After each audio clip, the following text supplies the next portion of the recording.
কোরআন তোমার থেকে দূরে চলে যাব।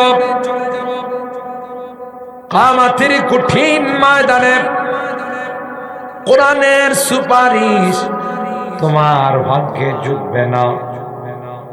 আল্লাহর আদালতে যখন আসামি হয়ে যাইবা, তখন কিন্তু আমারে তুমি পাশে পাইবা না, কারণ তুমি তো আমার তিলাওয়াত শোনো না। আর যে বান্দা সারাদিন রোজা রাখার পর রাত্রের বেলায় মসজিদে গিয়ে খতমে তারাবিতে অংশগ্রহণ করলো, 1 ঘন্টা 2 ঘন্টা 1.5 ঘন্টা লাগাইয়া ফরজ নামাজ আদায় করলো, সুন্নত আদায় করলো, আদায় করার পর 20 রাকাত তারাবির জন্য দাঁড়ায় গেল না 8 রাকাত।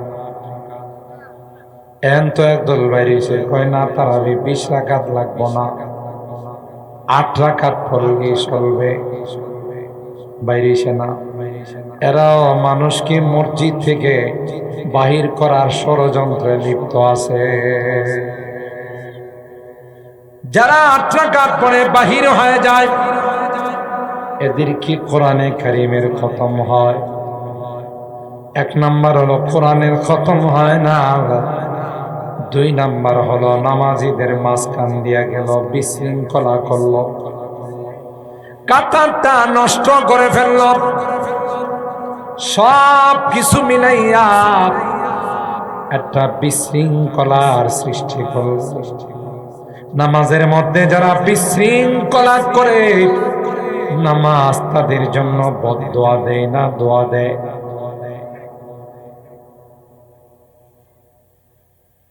যারা নামাজে বিশৃঙ্খলার সৃষ্টি করে, নামাজের শৃঙ্খলা ভঙ্গ করে, নামাজ তাদের জন্য বদদোয়া করে আর বলে দাইয়াকাল্লাহ কামা দাইয়াতানি। আমি সুন্দর একটি নামাজ ছিলাম, তুমি আমার হাত পাও ভেঙে ফেলছ, তুমি আমাকে পঙ্গু বানাইছ, আমার সাথে সুন্দর আচরণ করো নাই। তাই তুমি যেমন আমাকে বরবাদ করলা, আল্লাহও যেন তোমাকে ধ্বংস করে দেয়। বলুন তো দেখি, নামাজের বদদোয়া লাগবে না ফেরত আসবে? তোমাকে যেন আল্লাহ ধ্বংস করে, আমাকে যে যেমন তিনি বরবাদ করলেন, তোমাকে যেন আল্লাহ বরবাদ করে ধ্বংস করে। আর যারা সুন্দরভাবে নামাজ আদায় করে,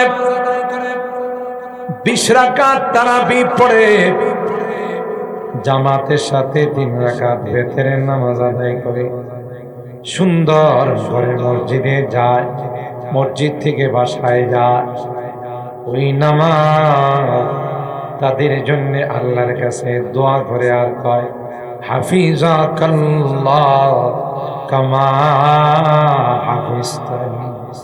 তুমি যেমন ভাবে আমাকে সংরক্ষণ করছো, যেমনি ভাবে তুমি আমাকে হিফাজত করছো, আল্লাহ যেন তোমাকে হিফাজত করে। যারা রমজান মাসে রোজা রাখবে, রাত্রির বেলায় তারাবিতে অংশগ্রহণ করবে, আল্লাহর কসম ওই কোরআনে কারীম, যে কোরআনে কারীম আপনি নামাজে দাঁড়িয়ে শুনলেন, মনোযোগ দিয়া শুনলেন, আল্লাহর কসম ওই কোরআন আল্লাহর আদালতে গিয়ে আপনার ব্যাপারে আপনার পক্ষে সুপারিশ করবে। সুবহানাল্লাহ। মালিক কি বলবে? মালিক তোমারই গোলাম নন্দনপুর বাজারে সারাদিন ব্যবসা করছে, সারাদিন সিএনজি চালাইছে, সারাদিন অটো চালাইছে, খেতে খামারে কাজ করছে, তারপরও আমাকে বেগানা বানাই নাই, আমাকে পর বানাই নাই, রোজানা রাখছে। আবার রাত্রির বেলায় সুজা মসজিদে চলে গেছে। মসজিদে গিয়ে মনোযোগ সহকারে আমাকে মনের দিল দিয়া, মনের কান দিয়া আমার তিলাওয়াত শুনছি। আজকে গুনার কারণে মালিক তোমার আদালতের আসামি হয়ে গেল, তাই আমি তার পক্ষে ওয়াকালতি করার জন্য চলে আসলাম। আমরা হলাম শেষ নবীর শেষ উম্মত। আমাদের পরে আর কোন উম্মত পৃথিবীতে আগমন, তাইলে বোঝা গেল দুনিয়ার শেষ টাইম, দুনিয়ার অন্তিম টাইমে আমরা পৃথিবীর জমিনে আগমন করছি। আমাদের হায়াত কম না বেশি? একেবারেই কম। আল্লাহর হাবিব আমাদের হায়াতের পরিধি, সীমানা নির্ধারণ করে গিয়েছে।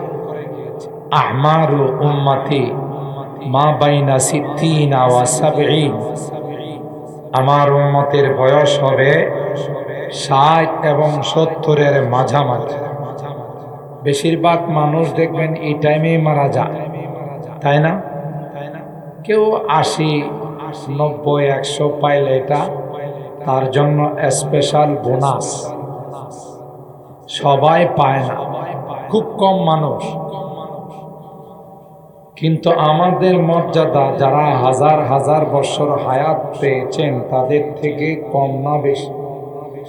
বলেন অনেক। আল্লাহ বলেন কুনতুম খায়রা উম্মাতিন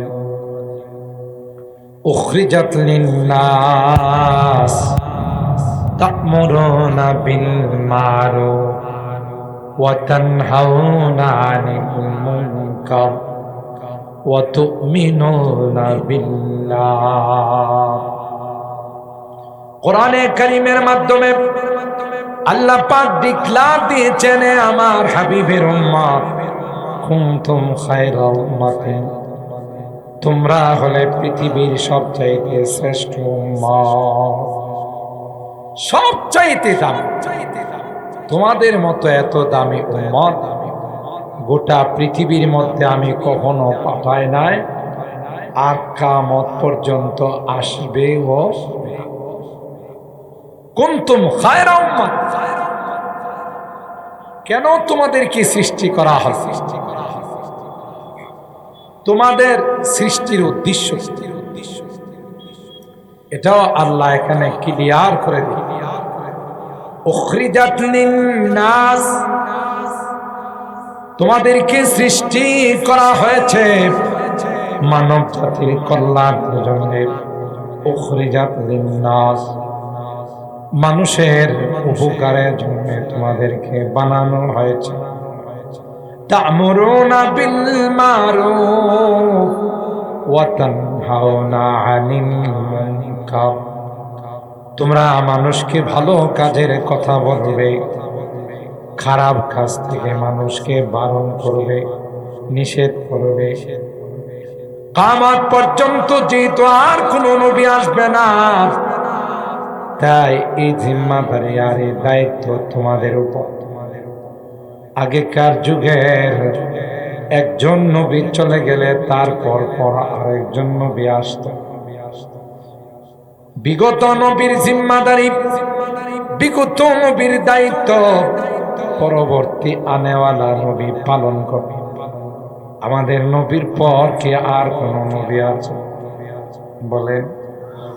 আল্লাহ বলেন, মা কানা মুহাম্মাদুন আবা আহাদিম মির রিজালিকুম ওয়ালাকিন রাসূলুল্লাহ ওয়া খাতামান নবিয়্যিন। তিনি খাতামুন নবিয়্যিন, সমস্ত নবীদের নবুয়তকে খতম, তার দ্বারাই খাতমে নবুয়ত হয়েছে। নবুয়তের দরওয়াজা, নবুয়তের গেটকে বন্ধ করে দেওয়া হয়। খাতামুন নবিয়্যিন, সমস্ত নবীদের শেষ নবী, সর্বশেষ, সর্বশ্রেষ্ঠ। তারপরে আর পৃথিবীতে কোনো নবী আসার সম্ভাবনা নাই, আসবে না। কেউ যদি নবুয়তের দাবি করে, এটা সঠিক না বেঠিক, সত্য না মিথ্যা, খাঁটি নবী না ভণ্ড নবী, যেমন মুসাইলামাতুল কাযযাব আল্লাহর নবীর জামানায় নবুয়তের দাবি করছে, আর তখনই তাকে শেষ করে দেওয়া হয়। আর আমাদের ভারত উপমহাদেশে আরেকজন নবুয়তের দাবি করছিল, এর নাম হইল মির্জা গোলাম আহমদ কাদিয়ানী। আমরা কাদিয়ানী কই না, কাদিয়ানী।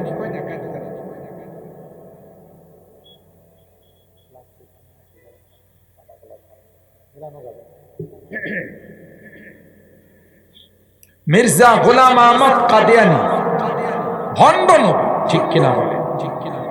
আর এই জন্যেই তার ইন্তেকাল এটা হয়েছে টয়লেটের মধ্যে, বাথরুমে।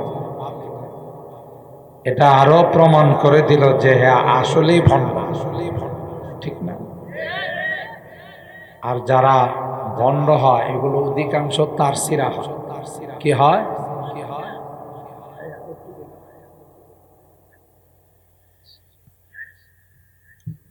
তারসিরা না হলে এই মির্জা গোলাম আহমদ কাদিয়ানী একবার কয় আমি আসল নবী না, ছায়া নবী।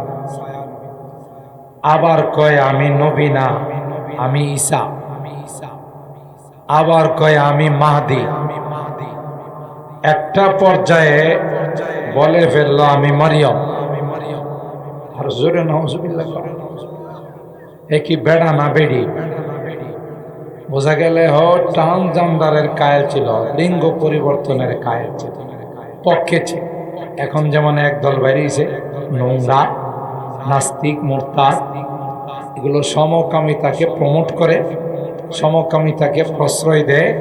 কিছুদিন আগে আমাদের দেশে স্লোগান উঠাইছিল, এটার আরবি নাম দেওয়া হয়েছিল আর ইংরেজি নাম দেওয়া হয়েছিল ট্রান্সজেন্ডার, লিঙ্গ পরিবর্তন। এ বলে বেড়ার থেকে বেরিয়ে যাব। আর কিছু আছে বেড়া মার্কা বেড়ি আছে না, এটি আমি আর বেড়ি থাকবো না, বেড়া হয়ে যাবো। আচ্ছা, বেড়া বেড়ি বানাইছে কে? নিজে যদি বলতে পারতো তাহলে আল্লাহ বানানোর দরকার ছিল। তো এইরকমের এক তারসিরার নাম ছিল মির্জা গোলাম আহমদ কাদিয়ানী। একটা পর্যায়ে বলে ফেললো যে আমি মারিয়ম। লোকজন তাকে জিজ্ঞাসা করল যে মারিয়াম তো মেয়ে মানুষ, মহিলা মানুষ, তুমি বেড়া বেড়ি হইলা কেমন? আমি কিছু কোনো জন্য বেড়ি হয়ে গেছি। মহিলা মানুষের তোর মাসিক কিছু সমস্যা হয়, আমার হয়। বুঝেন কি পরিমাণ তারসির। আল্লাহ ক্লিয়ার জানিয়ে দিয়েছেন যে না, আমার নবীর পরে আর কোনো নবী, ঠিক কিনা বলে? যারা নবী দাবি করবে হে মুসলমান না কাফের, যারা তাকে নবী মানবে মুসলমান না কাফের। এই জন্য আমরা আহলুস সুন্নাতি ওয়াল জামাআত, আমাদের আকীদা আর বিশ্বাস যে আল্লাহর নবীর পরে আর কোনো নবী। আল্লাহ পাক যেহেতু আমাদেরকে শ্রেষ্ঠত্বের মর্যাদা দান করছে, বয়স তো কম, আমরা এই শ্রেষ্ঠত্বের মর্যাদায় পৌঁছবো কিভাবে? এটার জন্য আল্লাহ নিজের থেকে ব্যবস্থা করে দিয়েছে। নিজের থেকেই আল্লাহ আমাদেরকে শ্রেষ্ঠত্বের মর্যাদায় পৌঁছানোর জন্য এই ব্যবস্থা করে দিয়েছেন। আমাদের জন্য রমাদানুল মুবারক, রমজান মাসের মতো বিশাল এক সওয়াবের মাস আছে, ঠিক কিনা? আমাদের জন্য শবে বরাত রাখছে, আমাদের জন্য শবে কদর রাখছে, আমাদের জন্য 2 ঈদের রাত রাখছে, আমাদের জন্য রজব মাসের প্রথম রাত। হাদিসের মধ্যে আসছে ইন্নাদ দুআ ইউস্তাজাবু ফি 5 লায়াল, 5টি রাত্রিতে দোয়া আল্লাহর কাছে কবুল। এর মধ্যে দুই ঈদের রাত, শবে বরাত, শবে কদর, রজব মাসের প্রথম রজব, সবচাইতে দামি মাস আল্লাহ আমাদেরকে দিয়েছেন পবিত্র লাইলাতুল কদর।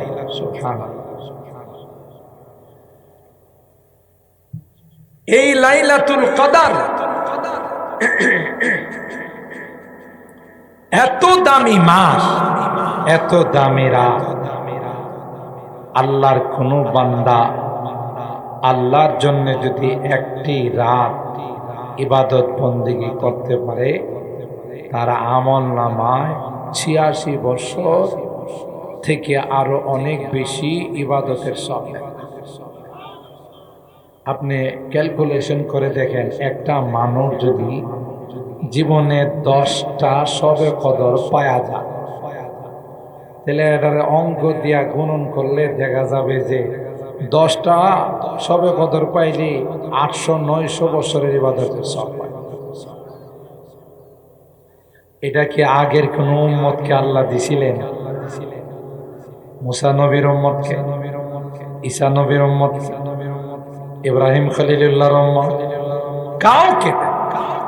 আল্লাহ বলেন ইন্না আনজালনাহু ফি লাইলাতিল কদর ওয়া মা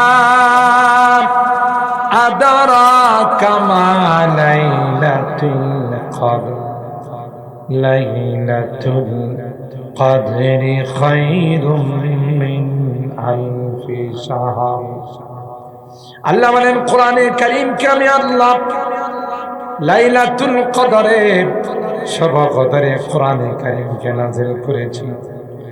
আল্লাহর পয়গম্বরকে ডাক দিয়ে বলেন, এ পয়গম্বর, আপনি কি জানেন লাইলাতুল কদরের মর্যাদা কি? এরপরে আল্লাহ নিজে বলেন, লাইলাতুল কদরি খায়রুম মিন আলফি শাহর। একটা রাত যদি আমার কোন বান্দা বান্দি ইবাদতের মধ্যে অতিবাহিত করতে পারে, আল্লাহ পাক বলেন আলফু খায়রুম মিন আলফি শাহর, 1000 মাস ইবাদত বন্দেগী করলে যেই সওয়াব তার আমলনামায় লেখা হবে, তার চাইতেও অনেক অনেক গুণ বেশি সওয়াব আমলনামায় লেখা হবে।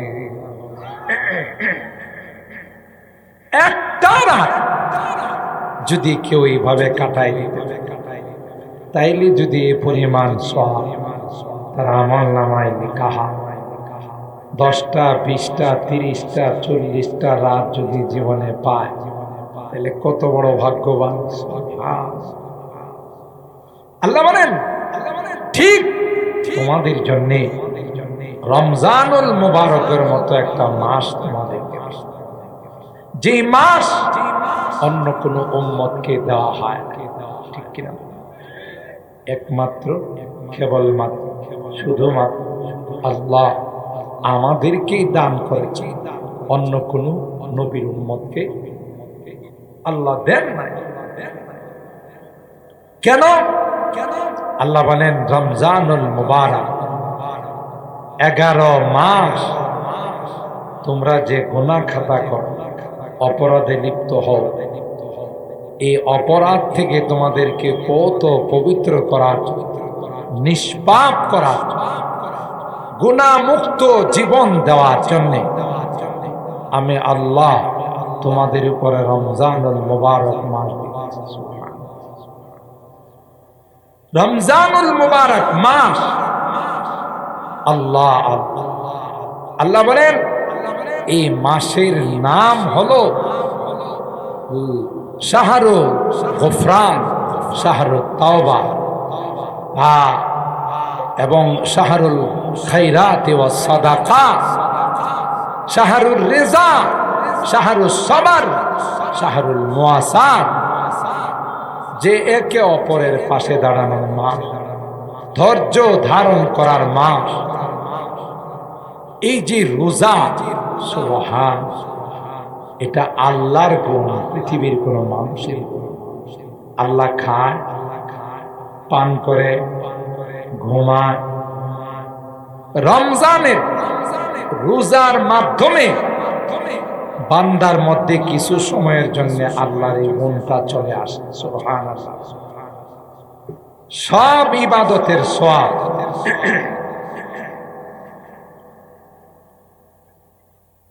আল্লাহ তাআলা ফেরেশতাদের হাতে বন্টন করাবেন।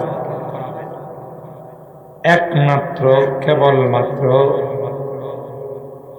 রোজা এমন একটি ইবাদত, আল্লাহ কয় এটার সওয়াব আর প্রতিদান আমি ফেরেশতার মাধ্যমে নয়, আমার নিজের কুদরতি হাতে দেব।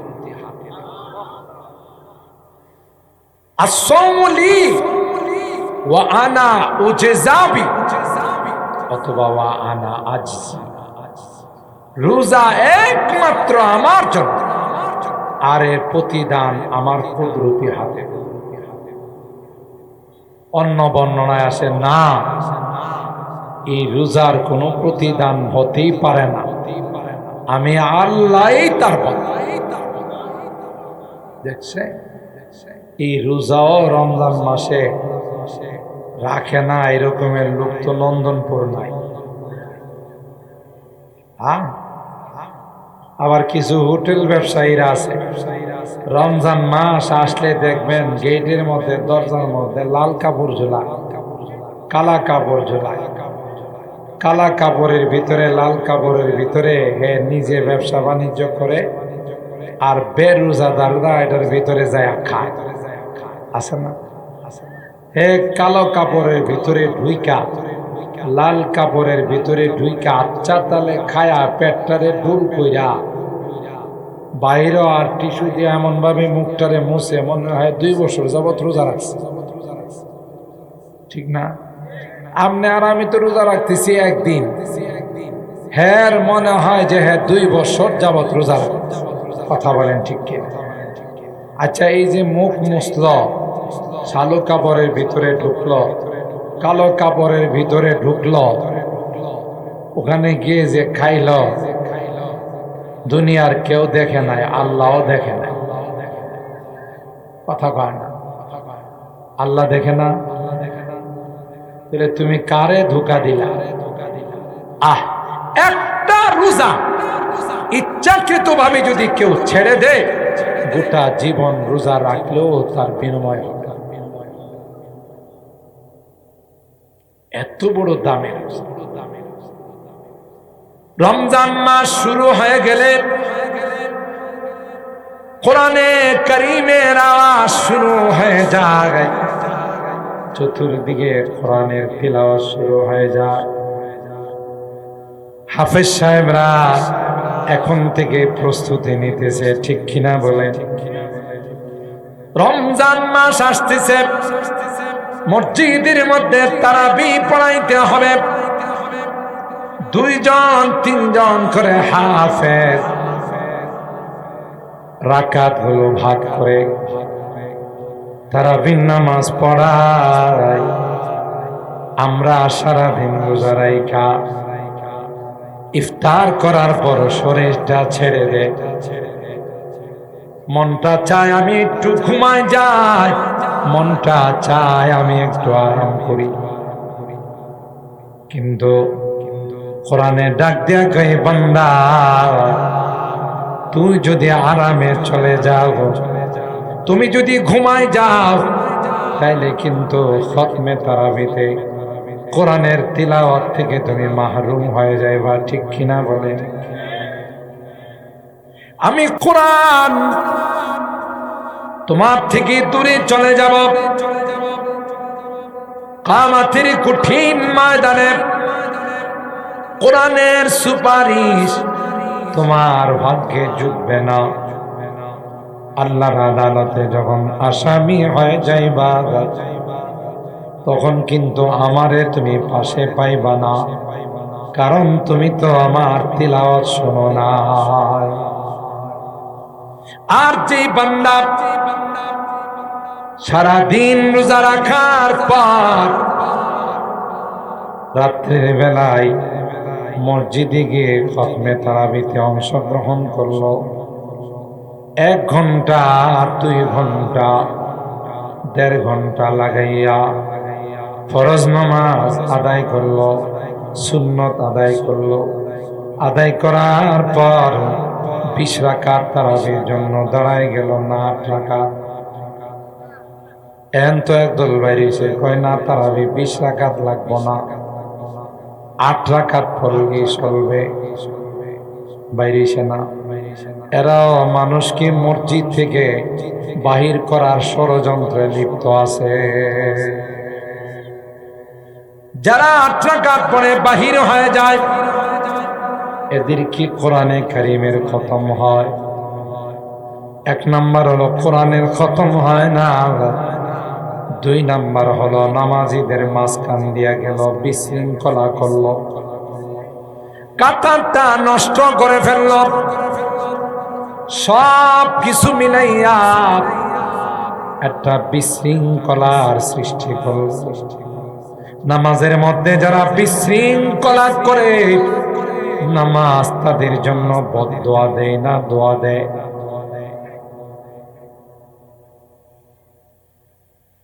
যারা নামাজে বিশৃঙ্খলার সৃষ্টি করে, নামাজের শৃঙ্খলা ভঙ্গ করে, নামাজ তাদের জন্য বদদোয়া করে আর বলে দাইয়াকাল্লাহ কামা দাইয়াতানি। আমি সুন্দর একটি নামাজ ছিলাম, তুমি আমার হাত পাও ভেঙে ফেলছ, তুমি আমাকে পঙ্গু বানাইছ, আমার সাথে সুন্দর আচরণ করো নাই। তাই তুমি যেমন আমাকে বরবাদ করলা, আল্লাহও যেন তোমাকে ধ্বংস করে দেয়। বলুন তো দেখি, নামাজের বদদোয়া লাগবে না ফেরত আসবে? তোমাকে যেন আল্লাহ ধ্বংস করে, আমাকে যে যেমন তিনি বরবাদ করলেন, তোমাকে যেন আল্লাহ বরবাদ করে ধ্বংস করে। আর যারা সুন্দরভাবে নামাজ আদায় করে, 20 রাকাত তারাবি পড়ে, জামাতের সাথে 3 রাকাত বেতেরের নামাজ আদায় করে, সুন্দর ঘরে মসজিদে যায়, মসজিদ থেকে বাসায় যায়, ওই নামাজ তাদের জন্য আল্লাহর কাছে দোয়া করে আর কয় হাফিজাকাল্লাহ কামা হাফিজতানি। তুমি যেমন ভাবে আমাকে সংরক্ষণ করছো, যেমনি ভাবে তুমি আমাকে হিফাজত করছো, আল্লাহ যেন তোমাকে হিফাজত করে। তাইলে 8 রাকাত যারা পড়ে, এরা কি নামাজের এই দোয়াটা পায়? কি পায়? উল্টা বদদোয়া। কোরআনে কারীমের খতমে শরীক হয়, হাফেজ সাহেব তো আর 8 রাকাত পরে তারা বিশেষ করে দেন না, আরো 12 রাকাত আছে। তাহলে গোটা রমজান মাস কি বদনসিব হতভাগা, কোরআনে কারীমের একটা খতম তার ভাগ্যে। এমনি তো গোটা বছর কোরআন পড়তেই পারি না, যারা পারি এরাও তিলাওয়াত করতে পারি না, দোকানের ব্যস্ততা, জমি জমার ব্যস্ততা। রমজান মাস একটা সুবর্ণ সুযোগ যে আমি পিছনে দাঁড়াই থাকবো জামাইয়ের মতো, হাফেজ সাহেব তিলাওয়াত করবে, সুজদা দিবে, নামাজ পড়াইবে, আমি শুধু দাঁড়ায়া দাঁড়ায়া শুনব। আল্লাহ কয় হাফেজ সাহেব গোটা রমজান মাস কষ্ট করে তিলাওয়াত করে যেই পরিমাণ সওয়াব পাইল, তুমি পিছনে দাঁড়ায়া শুনে সম পরিমাণ সওয়াব পাইল। কি সুন্দর ব্যবসা আল্লাহ। দুনিয়ার পৃথিবীর বিভিন্ন কোম্পানি অফার কি বলে 4 in 1, 2 in 1, 3 in 1। যদি 4টা নেন তাহলে একটা ফ্রি পাইবেন, 3টা নিলে একটা ফ্রি পাইবেন, তাই না? যেমন আগেকার সময়, এখন তো মাছ ওজন করে বিক্রি হয়, ডিজিটাল ওজনের মেশিন চলে আসছে। আগেকার যুগে নন্দনপুর বাজারে মাছ কিনতে আনলে ডালার মধ্যে ভাগা সরাইতো না। আগে এই ডিজিটাল মেশিন আসার আগে ডালার মধ্যে বাঘা ছড়াই, এক ডালার মধ্যে 5টা বাঘা। আর মাছওয়ালা কইতো হ্যাঁ 4টা নিলে একটা ফ্রি, 4টা নিলে একটা ফ্রি, ঠিক না? 4টা নিলে একটা ফ্রি। আর আল্লাহ কয় একটা নিলে 70টা ফ্রি। দেখছেন নি কারবারটা? কোম্পানিওয়ালা কই 3টা নিলে একটা ফ্রি, আল্লাহ কয় একটা নিলে 70টা ফ্রি। করবা নফল, দিব ফরজের সমান সব। আর একটা ফরজ আদায় করবা 70টা ফরজের সব, কমপক্ষে 70টা। আর যার ইখলাস যত বেশি হবে, যার নিয়ত যত পাকা হবে, তার সবের মাত্রা কমবো না বাড়বো? 70 থেকে 7,000, 700, 700 থেকে 7,000, 7,000 থেকে 7 লক্ষ, 7 লক্ষ থেকে 7 কোটি। সুবহানাল্লাহ। আল্লাহ যদি এত সব দেয় তাইলে কি আল্লাহর ভান্ডারে কোনো কমতি হইব? শর্ট পড়ব? সুবহানাল্লাহ। আল্লাহ বলেন ইয়া আইয়ুহাল্লাযীনা আমানু কুতিবা আলাইকুমুস সিয়াম কামা কুতিবা আলাল্লাযীনা মিন ক্বাবলিকুম লাআল্লাকুম তাত্তাকুন। সুবহানাল্লাহ। আল্লাহ বলেন হে ঈমানদার, রমজান মাসের রোজা তোমার উপর ফরজ করা হলো। কে ফরজ করছেন? এটা যদি শুধু তোমাদের উপর ফরজ করা হয় না, কামা কুতিবা আলাল্লাযীনা মিন ক্বাবলিকুম লাআল্লাকুম তাত্তাকুন। তোমাদের পূর্ববর্তী যারা ছিল তাদের উপর ফরজ ছিল। তোমরা যে এই লাইনে প্রথমে পাও বাড়াইছো তা নয়, তবে তাদের রোজা আর তোমাদের রোজা একরকম ছিল। তোমরা 1 মাস রোজা রাখবে, তাদের কাহার উপর প্রতি মাসের 3টা রোজা ফরজ ছিল। যেমন আদম আলাইহিস সালাতু ওয়াস সালামের উম্মত, তাদের উপরে প্রতি মাসের 3টা রোজা ফরজ ছিল। আরবি মাসের 13, 14, 15, এটাকে হাদিসের ভাষায় আইয়ামে বিদ বলে। আইয়ামে বিদের রোজা হযরত মুসা পয়গম্বরের উম্মতের উপর মাত্র একটা রোজা ফরজ ছিল, সেটা হলো আশুরার রোজা, মুহররম মাসের 10 তারিখের রোজা। ঠিক কিনা বলে?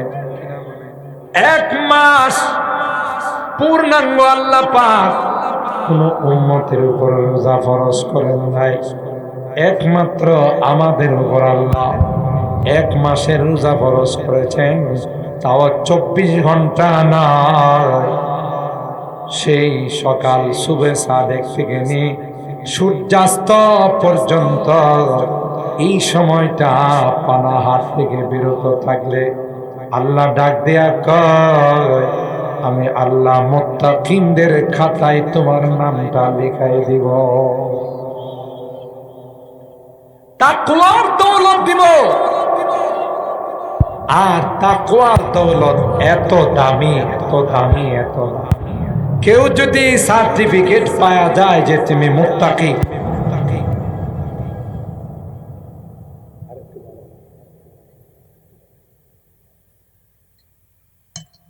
তোমারে আমি তাকওয়ার দৌলত দিলাম, তুমি মুত্তাকি হয়ে গেলা, এই সার্টিফিকেটটা যদি আল্লাহ কাউকে দিয়া দেয়, ওরে বাবা, পরকালের সব কিছু তার জন্য বরাদ্দ। জোরে সুবহানাল্লাহ কইবেন। আর তাকওয়া অর্জন করা সবচাইতে শর্টকাট কোর্স হলো রমজান মাসে রোজা রাখা। দেখছেননি কোনো কষ্ট, সবাই রোজা রাখে, আমি রোজা রাখি। দেখা গেল দেখতে দেখতে ছোট ছোট বাচ্চারাও 10টা 15টা করে রোজা রাখে, রোজা রাখে না। এই যুবকরা রাগ করো না, তোমরা রেখেছি না, তোমরা তো মাশাআল্লাহ তাফসীর শোনো, বয়ান শোনো, নামাজ পড়ো, যেগুলো বেড়ে সেটাই কইছি, কথা বলেন ঠিক কিনা? এক একটা খাইতে খাইতে শরীরটারে সারের মতো বানাইছে, ঠিক না? দেয়ার মতো বানাইছে।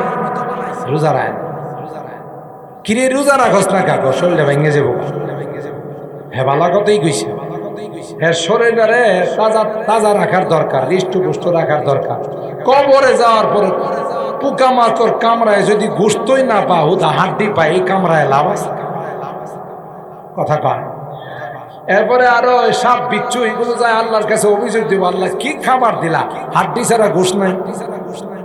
তো এই হাড্ডি ছাড়া গোস্ত কিছু বানানোর দরকার আছে না নাই? এই জন্য যারা রোজা রাখে না এরা ওই সাপ বিচ্ছুরে দেওয়ার জন্য গোস্ত বানাইতেছে বাড়া। কারণ গোস্ত কমপক্ষে সাপ বিচ্ছু খায়াও যদি মজা পায় তাহলে দোয়া দিব, বলে আল্লাহ একটা খাবার দিছ, সুস্বাদু খাবার। কথা বলেন ঠিক কিনা? হায় হায়, আরে নাদান কম বক্ত বদনসিব, একটা মাস আল্লাহ রোজা ফরজ করছে তাও তোর দ্বারা হয় না।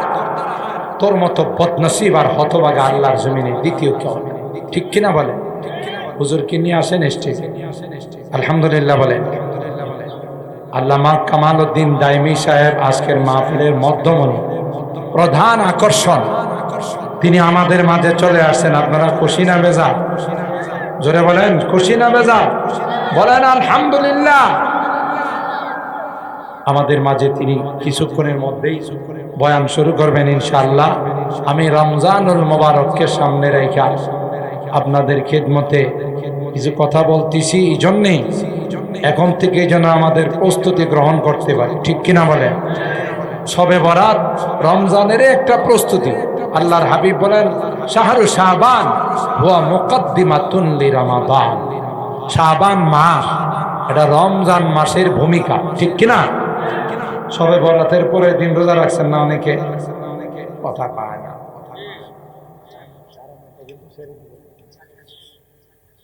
তাইলে রমজান মাসের ভূমিকা হইল শাবান মাস, ঠিক কিনা? আলহামদুলিল্লাহ আমরা যারা রোজা রাখছি, আমার তো মনে আপনারা অনেকেই রোজা রাখছেন না? কেমন কষ্ট রয়েছে কন্ত কি কষ্ট রয়েছে টেরই পাই না। আমি তো রোজা রাইখা মাহফিলও করছি, গেছি অনেক দূরে, রোজা রাইখা মাহফিল করছি, এরপরে ইফতার করে আয়সা আবার আরেকটা মাহফিল করছি। আমি টেরই পাই না, মাহফিল শেষ করে খাইছি আলহামদুলিল্লাহ। তো বোঝা গেল কেউ ইচ্ছা করলে সহযোগিতা করেন, কে সহযোগিতা করেন? যারা রমজান মাসে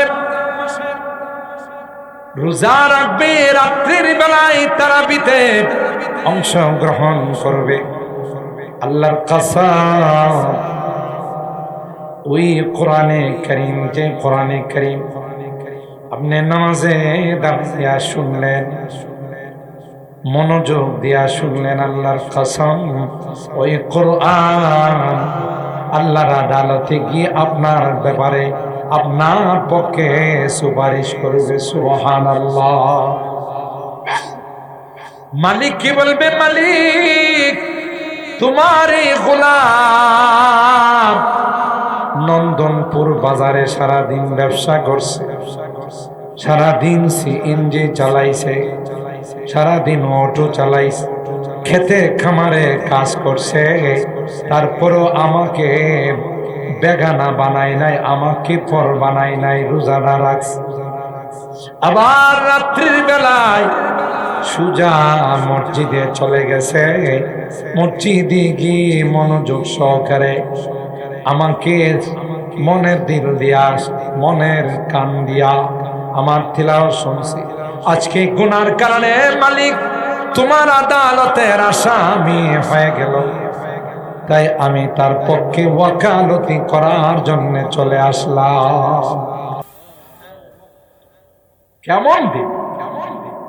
যেই দিনে কেউ কাউকে আপন বলে স্বীকার করবে, নিজের কলিজার টুকরা সন্তান আদাটা নেকি দিয়ে আপনারে সাহায্য করবে। আপনি যতই তারে কইবেন বাবা রে বাবা তোর জন্য কত কষ্ট করলাম, তোর জন্য মাথার ঘাম পায়ে বালাইছি, রক্ত পানি করছি, নিজে নন্দনপুর বাজার থেকে ভালো কোনো কিছু কিনি নাই, তোর লেখাপড়ার খরচ আছে দেখি, কোনো মতে পাঙ্গাস মাছ কিনা, তেলাপিয়া মাছ কিনা খাইছি, কত কষ্ট করছি, ভালো কিছু খাই নাই, ভালো কাপড় চোপড় পরি নাই, আজকে আমি আধাটা নেকির জন্য ধরা পড়ে গেছি, আমার আধাটা নেকি দিয়ে একটু সাহায্য কর। তোলা কি জবাব দিব জানেন? তুমি যে বা এটার কোনো দলিল আছে তোমার কাছে? কথা কয় ও ভাই, কোরআনের কথা। তুমি যে আমার আব্বা, কেডা কইছে?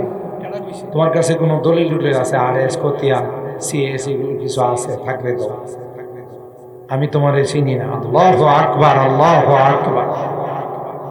আপনার প্রিয়তমা স্ত্রী, জীবন সংসার, তার সঙ্গে সারাটা জীবন সংসার করছে, কখনো কখনো নিজে কষ্ট করে হলো স্ত্রীর কসমেটিক্স কাপড় চোপড় আপনি দিছেন। কথা কয় এই প্রিয়তমা স্ত্রীর যদি বলেন ওগো আমার স্ত্রী, ওগো আমার জীবন সঙ্গিনী, আমি তো একটা নেকির জন্য ধরা পড়ে গেছি, আমার একটা নেকি দিয়া সাহায্য করবা। কি করবো জানেন? এই মিয়া, এই মিয়া, তুমি একটা বেগানা পুরুষ আমার স্ত্রী দাবি করো বলি। হায় হায় হায়, আফসোস। আল আখিল্লাহ ইয়াউমাইযিন বাদুহুম লিবাদিন আদুন ইল্লাল মুত্তাকিন। কেউ কাউকে আপন বলে স্বীকার করবে না, সবাই একজন আরেকজনের দুশ্মন হয়ে যাবে। রমজান মাসের রোজা রাখার মাধ্যমে যে তাকওয়া অর্জন হয়েছে, তাকওয়ার ভিত্তিতে যাদের সঙ্গে সম্পর্ক ছিল, এই সম্পর্ক কিয়ামতের ময়দানে কাজে লাগবে। রমজানের রোজা মালিকের কাছে গিয়া দাঁড়াই যাবে। আল্লাহ গরমকালে জমিনে কাজ করছে, পাকা রাস্তা দিয়া সিএনজি চালাইছে, অটো চালাইছে, রৌদ্রে পড়ছে, তারপরেও আমাকে পর বানাই না। আজকে তোমার আদালতে তার পক্ষে সুপারিশ করার জন্য উপস্থিত হয়ে গেলাম। আয় হায় মুসলমান এমন রোজা ছাড়তে পারে? আরেকটা কথা শুনে, আল্লাহর হাবিব বলেন রোজা রাখলে অসুস্থ হয় না, সুস্থ হয় না। অনেকে মনে করে রোজা রাখলে শরীরটা হালকা হয়ে যা, হ্যাংলা হয়ে যা। না, 11 মাস তো খাইতে খাইতে গলা পর্যন্ত খাইছে। কোনো দাওয়াতে গেলে তো কোনো কথাই নাই, বাটি দিয়া যাচ্ছে, বাটি দিয়া যাচ্ছে। যদি এখনকার পোলাপান খাইতে পারে না, আগে আমরা দেখছি কয়েকটা বন্ধু মিলে একটা টেবিলে বসছে আর পণ করে নিছে। বিয়ে বাড়ির খানা তো এই বাটি দিতে দেরি হবে শেষ করতে, তো শাহিদাররা বাটি দিয়া যার 3-4 বন্ধু মিলে সাথে সাথে তরকারি দেন না, শাহিদার কেউ ভাই একটু আগে না দিন একটু আগে দেন না। মানুষগুলো কেমন সব মেড ইন জাপান, সব মেড ইন জাপান। তো বেড়া আরেক বাড়ি দিয়া যা, দিয়ে গেলে আবার ওই বাড়িও শেষ। কথা কান। আর যারা মনে করেন চোখের খিদা থাকে, পেটের খিদা থেকে, এরা তো খাওয়া দাওয়া শেষ করে বসে থাকে, বাটির মধ্যে যে তরকারি আছে এটির দিকে তাকায় থাকে। তো শাহিদারা জিজ্ঞা ভাই ওঠেন না খা, বাইরে আল্লাহর নিয়ামত, এই তরকারি এটি নষ্ট হইব এই চিন্তাই করতেছে। এর উদ্দেশ্য হইলো যদি জায়গা থাকতো তাহলে আরো বড়। কথা কয় না। তো 11 মাস গলা বহিরা খাইছ, আল্লাহ কয় এখন যদি একটু ফাস্টিং করো, একটু উপবাস থাকো, তাহলে তোমার গোটা শরীরটা ভালো সার্ভিস। রোজা রাখলে কি ক্ষতি হয় না, লাভ? আর 20 রাকাত নামাজে যখন আপনি রুকু দিবেন, সেজদা দিবেন, এটা পৃথিবীর সেরা এক্সারসাইজ হয়ে যাবে, ব্যায়াম হয়ে যাবে। দেখছেন 5 ওয়াক্ত নামাজ যদি কেউ ঠিক মতো পড়ে, বিশেষজ্ঞ ডাক্তাররা বলে এই লোকের শারীরিক ব্যায়াম হয়। তো কোন ইবাদতরা বান্দার লসে আছে? একদিক দিয়ে রোজা আল্লাহর কাছে সুপারিশ করবে, আরেক দিক দিয়ে কোরআন আল্লাহর কাছে সুপারিশ করবে। রোজা রাখলে না না রাখলে, তারাবি পড়লে না না পড়লে, দেখবেন গ্রামগঞ্জে কিছু মুরব্বীরা আছে, মুরব্বীরা মানে শর্টকাটে কাম করার জন্য কিছু মানুষ আছে, এই সূরা তারাবি খতমে তারাবি পড়বেন না? না না, আরে বাপ, হাফেজ সাহেব যে শুরু করে আর শেষ করে না। খতমে তারাবির যে ফজিলত, খতমে তারাবি পড়লে যে সওয়াব, সূরা তারাবিতে তার আংশিক পাওয়া যাব, তার শিখি। সূরা তারাবি তো কোরআন দিয়া তারাবি, কোরআন দিয়া তারাবি বুঝেন তো? প্রথম 10 রাকাতে আলাম তারা, এরপর আবার এটা কোরআন দেয়, কথা কয় না। কোরআনের মধ্যে মনে হয় যে সূরার এমন শর্ট পড়ছে, কোরআন দিয়া পড়ান, কথা কয় না। কারণ যে সূরা তারাবির মধ্যে মানে দাঁড়াইতে দেরি, রুকুতে যাইতে দেরি। আর এখনকার হাফেজ সাহেবরা তো আধুনিক হাফেজ। যদি কোনো হাফেজ সাহেব একটু আস্তে আস্তে করে আর নামাজটা একটু দেরি হয়, তারা একটু চালো মানুষ, হাফেজ সাহেবের আগে হাফেজ সাহেব কয়দিন হয়েছে হাফেজ হয়েছেন? কইছে এই তো গত বছর। এই জন্যই তো আপনি তারাবির অর্থ জানেন না। চাচা আমি তো জানি না। তারাবি মানে তাড়াতাড়ি।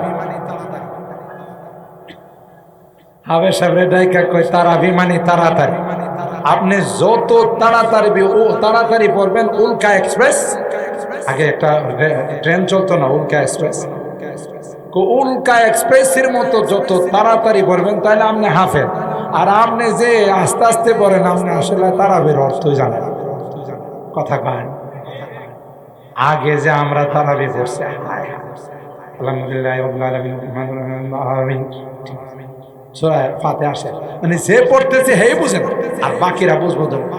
আলিফ লাম মিম যালিকাল কিতাবু লা রাইবা ফিহি। কোন দিক দিয়ে শুরু করলো, কোন দিক দিয়ে শেষ? রুব্বা কারিন ইয়াকরাউল কোরআন ওয়াল কোরআন ইয়ালআনু। আল্লাহর হাবিব বলেন, অনেক কোরআন তিলাওয়াতকারী আছে, কোরআন পড়ে কোরআন তার উপর উল্টা অভিশাপ। আল্লাহর কালাম বুঝে পড়ার জন্য আল্লাহ পাঠান নাই, নাকি শুধু ইয়ালামুন তালামুনের জন্য পাঠাইছে?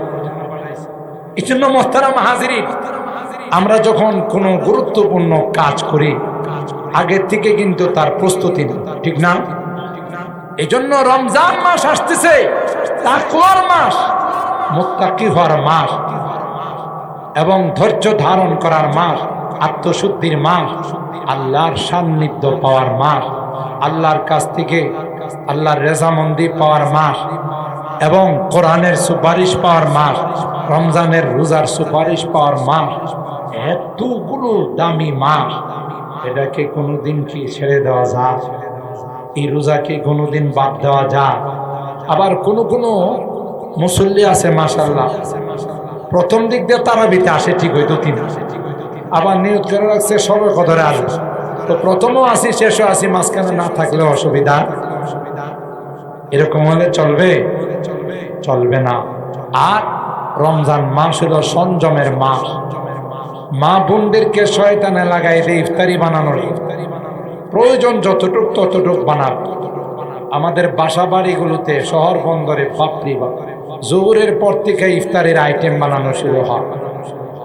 একবারে 10 আইটেম, 30 আইটেম, 40 আইটেম। শয়তানকে এই যে লাগাই দিছি, রোজা রাইখা একটু তিলাওয়াত করব, এটা বাদ দিয়ে ফাঁক শাকের মধ্যে লাগাই দিছি। না, শয়তানের ধোঁকায় পড়া যাবে না। রমজানের সময়টাকে দুনিয়ার কোনো কাজে নষ্ট করা যাবে না। এই আয়াতে আমি তিলাওয়াত করেছি, আল্লাহ বলেন, ওয়াসারিউ ইলা মাগফিরাতিম মির রাব্বিকুম, তোমরা আপসে প্রতিযোগিতা করো আল্লাহর ক্ষমার দিকে, আল্লাহর জান্নাত পাওয়ার দিকে, মুত্তাকি হওয়ার জন্য। তোমাদের সবচাইতে শর্ট কোর্স আমি আল্লাহ মাহে রমাদান দিয়েছি। এই রমজানের এই সময়টাকে কাজে লাগাও, তাইলে তোমার নামটা আল্লাহর দফতরের মধ্যে মুত্তাকি হিসাবে লেখা হয়ে যাবে। ওয়াইন কুল্লু যালিকা লাম্মা মাতাউল হায়াতিদ দুনিয়া ওয়াল আখিরাতু ইনদা রাব্বিকা লিল মুত্তাকিন। আল্লাহ বলেন, এগুলো সব দুনিয়ার চাকচিক্য, দুনিয়ার সব সৌন্দর্য না না, পরকালে আমি আল্লাহ সমস্ত সৌন্দর্য, সমস্ত ফ্যাসিলিটি, সমস্ত সুযোগ সুবিধা যারা মুত্তাকি হবে তাদের জন্য রেখে দিলাম।